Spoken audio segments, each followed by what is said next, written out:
दिल्ली और north India में पारा बढ़ा और स्वेटिंग चालू हुई तो कुछ वीडियोस इस तरीके के मिले। हाँ भाई बोलो। एसी चला देगा, बहुत ज्यादा पसीने आ रहे हैं भैया।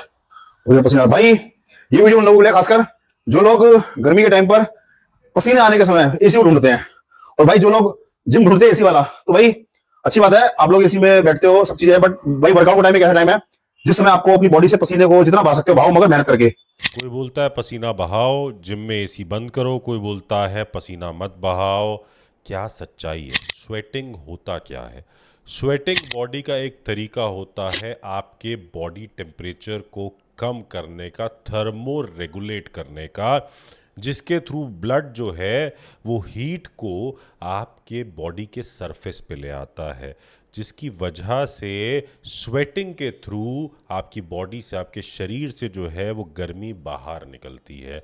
इसीलिए आपने कई वीडियोस देखे होंगे जब बहुत ठंड होती है और कोई आदमी बहुत एक्सरसाइज करता है, बहुत स्वेट कर रहा होता है, तो उसके शरीर में से एक धुआं सा निकल रहा होता है। धुआं नहीं होता, बेसिकली वो एक स्टीम बन रहा होता है, क्योंकि बॉडी से हीट बाहर निकलती है। क्योंकि अब गर्मियों का समय है तो बॉडी टेम्परेचर्स बढ़ रहे हैं, बाहर का टेम्परेचर बढ़ता है तो बॉडी टेम्परेचर भी बढ़ रहा है, तो बॉडी कोशिश करती है एक्सेसिव हीट बाहर निकालने की। अब आपके पूरे शरीर में एक्राइन नाम के स्वेट रिसेप्टर्स होते हैं जो पूरे शरीर में पाए जाते हैं, जो क्या करते हैं आपके बॉडी से एक्स्ट्रा पानी, आपके बॉडी से सोडियम क्लोराइड NaCl को बाहर निकालने में हेल्प करते हैं। दूसरे तरह के रिसेप्टर्स होते हैं एपोक्राइन रिसेप्टर्स। ये आपको मिलते हैं एक्जिला में, फीमेल्स में ब्रेस्ट एरिया में, हेयर फॉलिकल्स में, आपके स्कैल्प में। तो ये एरियाज जहाँ पर हेयर फॉलिकल है, यहाँ से जो स्वेट निकलता है ये एपोक्राइन रिसेप्टर्स के थ्रू निकलता है। यही वो एरिया है जिसको हम सेंट ग्लैंड्स भी बोलते हैं। यहीं से फेरोमोन्स भी निकलते हैं, जिससे आप ऑपोजिट जो सेक्स होता है वो कुछ फ्रेगनेंसेस को स्मेल करके जब सेक्सुअली एक्टिव होता है तो वो इन्हीं एरिया से होता है। तो कहीं ना कहीं ये जो स्वेटिंग होती है ये एक नॉर्मल तरीका है बॉडी से एक्सेसिव हीट निकालने का।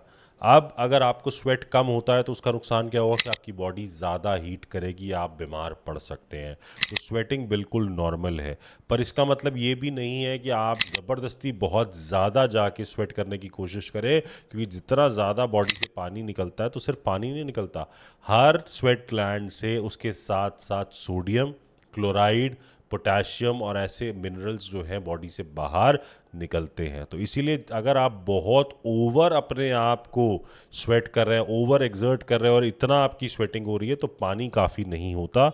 उस समय पे आपको ओरल रिहाइड्रेटिंग सोल्यूशन ORS या आइसोटोनिक ड्रिंक या गेटोरेड, पावरएड जैसे ड्रिंक्स की ज़रूरत पड़ती है, जो ना कि सिर्फ पानी की रिक्वायरमेंट पूरी कर रहे हैं, साथ के साथ आपके मिनरल्स की रिक्वायरमेंट भी पूरी कर रहे हैं। तो इन दी एंड सोल्यूशन ये है कि जब जिम में आप एक्सरसाइज करते हो और एसी चल रहा है तो वो सिर्फ आपके बॉडी को टेम्परेचर को कम करने में हेल्प करेगा, ताकि आप बॉडी से बहुत ज़्यादा पानी बाहर ना निकाल दे, डिहाइड्रेट ना हो जाए।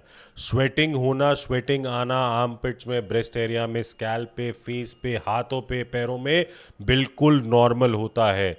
इसको कम करने का मत सोचना। यूजली आपका स्वेट जो होता है वो ओडरलेस होता है, मतलब इसमें कोई स्मेल नहीं होती है, बट क्योंकि कई बार कुछ इन्फेक्शंस बैक्टीरिया के साथ जब स्वेट रिएक्ट करता है तो वो स्मेल बना देता है। तो कोई भी डिओड्रेंट, कोई भी परफ्यूम आपकी हेल्प कर देगा, बट एसी में जब भी आप एक्सरसाइज करोगे तो टेम्परेचर जो है वो थोड़े से कम रहते हैं, बॉडी जल्दी ठंडी होती है और आपके लिए ज़्यादा ईजी होता है बॉडी को कूल ऑफ करना। तो इस चीज़ का ध्यान रखें। अब आपकी चॉइस है, इतनी गर्मी में बिना एसी के वर्कआउट करना है या एसी के साथ वर्कआउट करना है। बॉडी ने अपना एक तरीका बना रखा है कि वो बॉडी का टेम्परेचर बढ़ा कि जब बढ़ेगा तो पानी किस तरीके से बाहर निकलना है, तो आप उतना डिहाइड्रेट होंगे अगर एसी बंद रहेगा। अगर आप एसी में एक्सरसाइज करेंगे तो कम से कम आपका डिहाइड्रेशन जो है वो कम होने वाला है। धन्यवाद।